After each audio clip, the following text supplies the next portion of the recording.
Murph with the first one, pre-2000. Murph, you have the year 1941. 1941. Let's see what you have there, my friend Wes. Wes, you have the year 2015. You make the argument for each year. I judge who is more persuasive. Murph, you're leading it off for us. Okay, guys, 1941. I'm going to start with our country's national pastime, baseball. 1941 was the year Ted Williams was on the verge of hitting 400 going into the final day, a doubleheader. Now, on Greatest Sports Legends, Ted Williams talked about his first at-bat that day. I got up to the plate, and I'm all set to hit. The pitcher was taking the sign, and all of a sudden, Bill McGowan, the umpire, stopped the game momentarily, and he turned his back towards the pitcher, and he started wiping the plate again. Right. It was perfectly clean, but he started wiping the plate again, and he said, bending down, he said, in order to hit 400, he says, you got to be loose. Now, he did that for my benefit, see? Sure.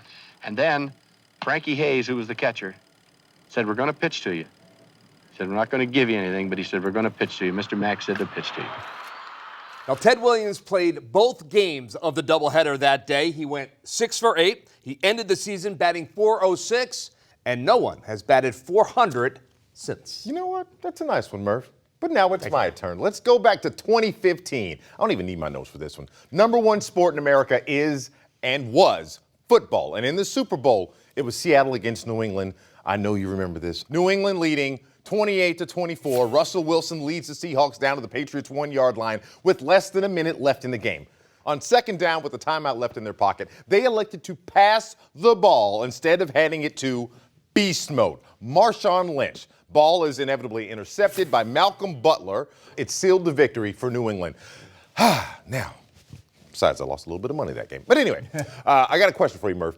1941, for some reason, that year sticks out of my mind. Has nothing to do with sports. Maybe something more important going on in the world. I don't know. World War II. Yeah, thank you very much for that, because that is precisely why sports was so very important in 1941, a welcome distraction from what was going on overseas, right? And that was the same year in baseball, Joe DiMaggio went on his incredible hitting streak. Joe ended up hitting in 56 straight games, a record that has been unbreakable to this day, although Joe himself thinks someday it might be. Well, as far as records are concerned, I believe that all records are made to be broken.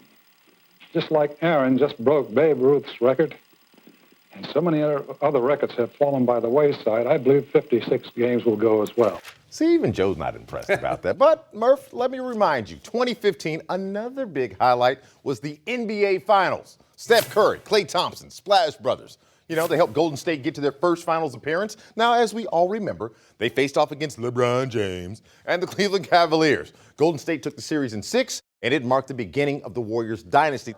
I'm wondering, do you have anything else? I'll tell you what. Yeah, you want to talk basketball? I can talk basketball. In 1941, the Oshkosh All-Stars won the NBL championship. They defeated the Sheboygan Redskins in the best-of-5 to win that coveted title.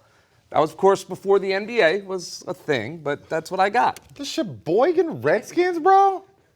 Can you please help me with this? I will, and I think it's the Sheboygan Commanders now, for the record. But I will say it was phenomenal. Both of them, phenomenal arguments by both you guys. But here's my verdict, and here's how I got to it. You look at Ted Williams, look at Joe DiMaggio, their exploits spectacular. Can't argue against it. In West, the Super Bowl and the NBA championship in 2015 were also great. But one of the things that really sticks out in my mind, Murph, the Oshkosh All-Stars, their victory, their championship, versus the Warriors against LeBron James and defeating the Cavaliers, that you can't top. I love that you know that, but I kind of have to go with Wes in this first argument. Sorry, Murph. Wes wins the first one. 2015 beats 1941.